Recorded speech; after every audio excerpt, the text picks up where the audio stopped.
कुणबी प्रमाणपत्र देण्यात यावेत. आणि आपली तिसरी मागणी होती, ज्याची नोंद सापडली त्या सगळ्या सोयऱ्यांना सुद्धा देण्यात यावं, या मागणीचं आपण या ठिकाणी आलो होतो. मायबाप मराठ्यांना आपण यासाठी 4.5 महिन्यापासून संघर्ष केलाय. आपल्याला न्याय मिळावा आणि सगळे सोयरे सुद्धा नोंद नसल्यामुळे आरक्षणात यावे, यासाठी अध्यादेश होणं आवश्यक होतं. मी जास्तीचं न बोलता फक्त शिंदे साहेबांना एवढीच विनंती करणार आहे, माझ्या मायबाप मराठ्यांना या आरक्षणासाठी संघर्ष केलाय. 300 पेक्षाही जास्त मराठ्यांच्या पोरानं या आरक्षणासाठी आत्महत्या केल्या, बलिदान दिलंय. आज त्या माझ्या माता माऊलीच्या कंपनी कुंकून राहिलं. या मराठा आरक्षणासाठी स्वतःच्या घरातला करता पुरुष गेला आणि कुटुंब उघड्यावर पडले. या सगळ्यांचं स्वप्न साकार करण्याच्या जबाबदारी मराठ्यांच्या खांद्यावर होती. अण्णासाहेब पाटलांपासून मेटे साहेबांपर्यंत आणि जावळे पाटलांपासून या बलिदान गेलेल्या 350 पेक्षाही जास्त पोरांचे बलिदानाची आणि स्वप्न पूर्ण करण्याची जबाबदारी मराठ्यांच्या खांद्यावर होती. आपण काल मुख्यमंत्री साहेबांना नोंदी मिळालेल्या मराठ्यांना नोंदी तातडीने देण्यासाठी शिबिर सुरू केले. वंशावळी जुळवण्यासाठी आपण समिती स्थापन केली आणि नातेवाईकांना देण्यासाठी सुद्धा अर्ज करावेत, म्हणजे त्यांनाही तातडीने देण्यात येईल. आणि महत्वाचा मुद्दा, ज्याची नोंद मिळाली त्या सगळ्या सोयरे, ज्याची नोंद मिळाली त्या मराठा बांधवांच्या सगळ्या सोयऱ्यांना, म्हणजे परंपरेनुसार जिथं जिथं लग्नाच्या सोयरीकी जुळतात ते सर्व सगळे सोयरे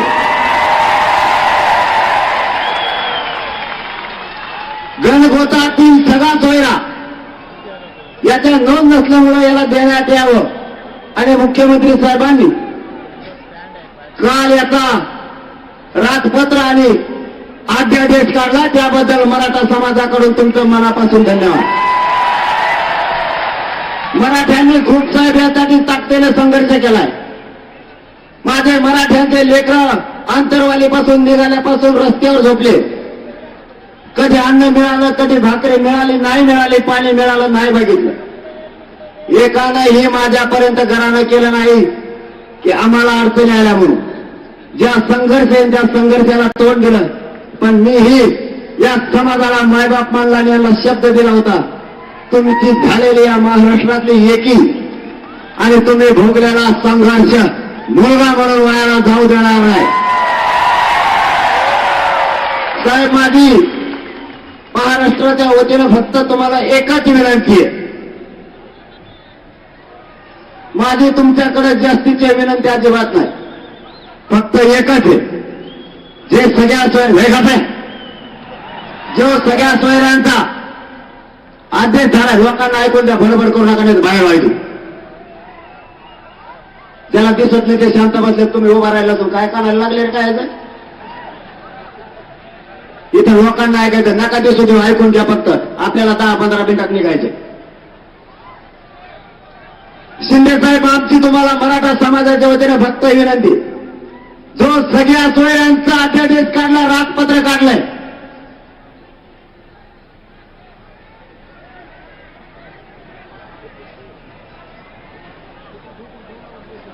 मी थांबतो, करून द्या तुमचं, नाही तुमचंच होऊन द्या. तुम्ही आरक्षण नाही यायला आले का आरडा गोंधळ करायला आले? तुम्हाला काय बसायचं? खाली खाली बस, खाली बस. मारा आले तर राहायला खाली बस म्हणतो, तुला का दिसत नाही? मराठा समाजाच्या वतीने साहेब तुम्हाला माझी विनंती आहे, आपण जो अध्यादेश काल काढलाय, जे राजपत्र काढलंय, ज्याची कोण कुणबी नोंद मिळाली. कुणी सांगितलं तुला कुठं नाही? कुठून काढी आणली तो? येवल्याहून आला का? अहो मग गप्पा समजल्या तीनदा सांगितलं तुम्हाला जमत नाही का? हळूच काढी ठेवची त्या काम घाल लई तर वैगली पोटे रोही.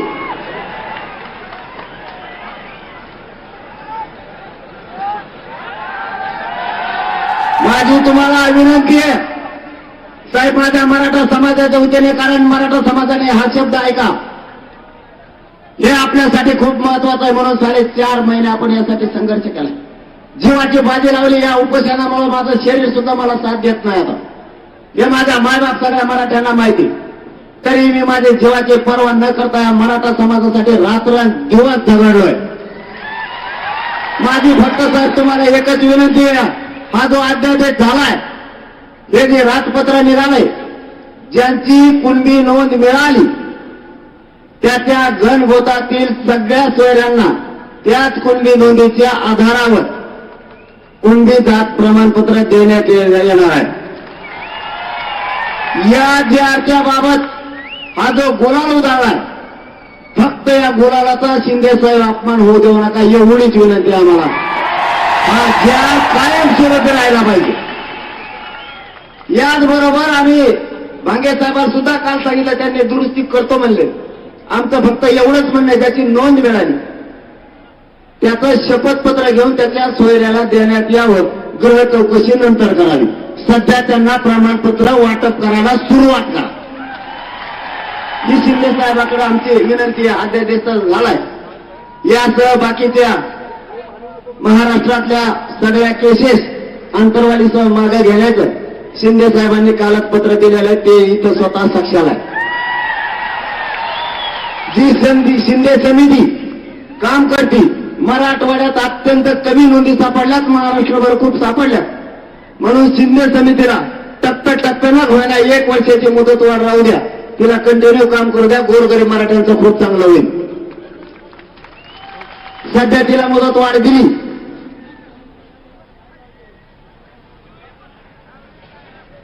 ज्या केसेस झाल्यात त्याबद्दल त्यांनी पत्र दिलं. ज्या ओबीसीच्या सवलती आहेत त्याही मराठा समाजाला लागू करण्याचा निर्णय त्यांनी घेतलाय. आणखी कोणते घेतले रे माहिती नाही.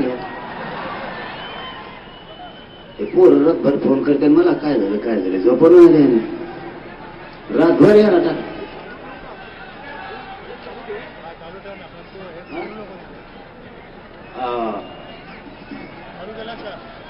कोपर्डीचा पण त्यांनी तोही पाठपुरा तातडीनं करण्याचं ठरवलंय. क्युरिटी पिटिशनच्या माध्यमातूनही हा एक महत्वाचा राहिला आपला असं दमाने असतं करावे. मराठवाड्यात नोंदी कमी सापडल्या त्यासाठी मराठवाड्याचं 1884चं गॅजेट आहे तेही शिंदे साहेबांच्या समितीकडे देऊन आणि ते स्वीकारून आपण तेही लागू करावं, कारण त्याच्यात आमचा खूप फायदा होणार आहे. कारण मराठवाड्यात नोंदी कमी आहे. 1884ची जनगणना आहे, तिच्यातही कुणबीचा उल्लेख आहे, तीही आपण स्वीकारावी. आजच्या या उपोषण सोडवण्याच्या माध्यमातून आपण आलात त्याबद्दल ह्या महत्वाचे विषय आम्ही तुम्हाला लगेच सांगितले, कारण ही जनता तुमचीच आहे आणि तुम्ही सध्या जनतेचे मायबाप आहेत म्हणून हे लेकरं रडायला तुमच्याकडेच येणार. आम्हाला आधी म्हणलं मुंबईतच येऊ नका, म्हणलं काय काम झालं. म्हणजे जनता आणि तुमची, सरकार तुम्ही, आणि मुंबईत येऊ नका. मुंबईत येऊ नका म्हणलं मग जास्तच नाही झाली. मग ह्या पुढं आजार नाही. पण ऐकते खरंच माझ्या जातीचा मला स्वाभिमान आहे आणि गर्व सुद्धा आहे की माझी जात येते आणि माझी जात एका शब्दालाही पुढे जात नाही. हा मला ह्या पोरांचा प्रचंड गर्व आहे. हा झालेला विजय कित्येक म्हणायचे हे होत नाही ते होत नाही. बॉम्बे गॅजेट सुद्धा आपण सरकारला सांगितलं की तेही स्वीकारा. सातारा संस्थांचं गॅजेट तेही स्वीकारा. चारही बाजूनं मराठ्यांचं कल्याण होऊ द्या. क्युरिटी पिटिशनच्या माध्यमातूनही ज्यांना कुणबी प्रमाणपत्र घ्यायचं नाही त्यांचंही तिकडून होईल. जिकडून घ्यायचं तिकडून घ्या, पण मराठी आरक्षणात जा. आम्हाला म्हणायचे तिकडून निघताना हे होत नसतं, ते नादी लावून चालले, तिकडे जाऊन राडा करते, हे पोटेले बेकार. हे म्हणले जाऊन होत नसतं, आम्ही बी आणत असतात मग. आणि आम्ही तेव्हाच सांगितलं होतं 29 ऑगस्टला, आरक्षणात मारलेल्या खुट्या आम्ही खुटा उपटून फेकणार म्हणजे फेकणार. खुटा फेकणार, पात्रा फेकणार, दुसरी ठोकली. मराठ्यांच्या नादी नाही लागायचा. जर तुम्ही आम्हाला छेडण्याचा प्रयत्न केला तर आमचा नाविलाज.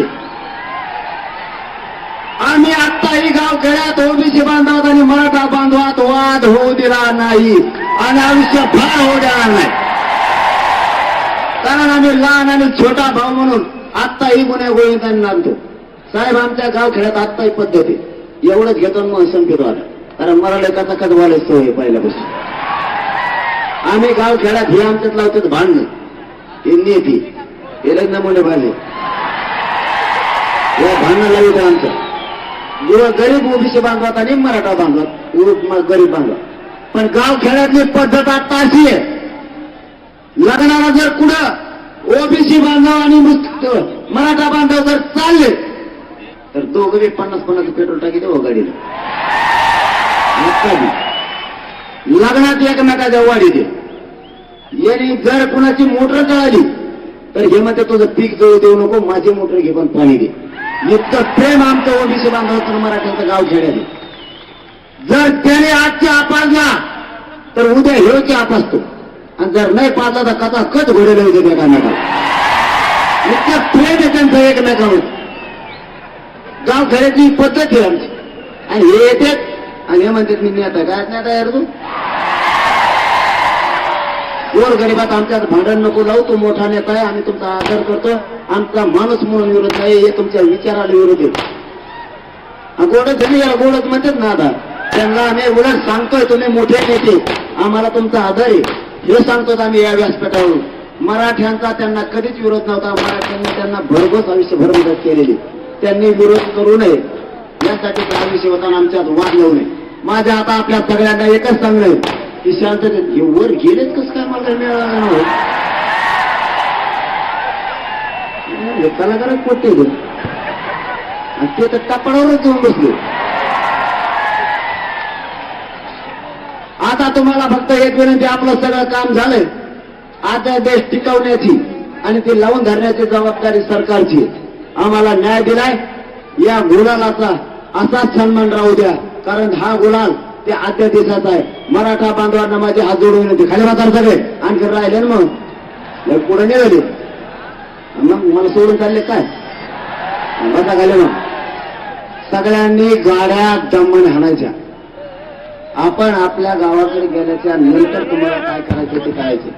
आपल्याला आंतरवाली बैठक होणार आहे, तिथून पुढची दिशा काय, पुढं काय करायचं यासाठी येणार आहे. फक्त गाड्या सगळ्यांनी दमाने चालवायच्या, जेवण करून सगळ्यांनी दमाने यायचे. तुम्ही आलात, मराठ्यांच्या अंगावर गुलाल पडला, मराठ्यांच्या लेकराला आरक्षण देऊन आपण म्हणलं होतं त्यांच्या डोक्यावर गुलाल टाकणार, मराठ्यांनी तो टाकला. हा विजय महाराष्ट्रातल्या सगळ्या मराठ्यांचा आहे आणि बलिदान दिलेल्या सगळ्या बांधवांचं स्वप्न साकार होतंय. आणि पुढेही जर कधी अडचणी आल्या तर मी तुम्हाला शब्द देतो, कोणत्याही आरक्षणातल्या अडचणी आल्या तरी सोडवायला मी सगळ्यात पुढे राहील. जर या अध्यादेशाला काही धोका झाला तर सगळ्यात अगोदर मुंबईला मी आझाद मैदानाला उपोषणाला आलोच म्हणून समजा. धन्यवाद. सगळे बसून राहा. धन्यवाद. यानंतर महाराष्ट्राचे लाडके मुख्यमंत्री शांत बसा खाली सगळे. ज्यांनी खाली बसा. ज्यांनी हा मराठ्यांना शब्द दिला होता, शिवछत्रपतींची शपथ घेतली.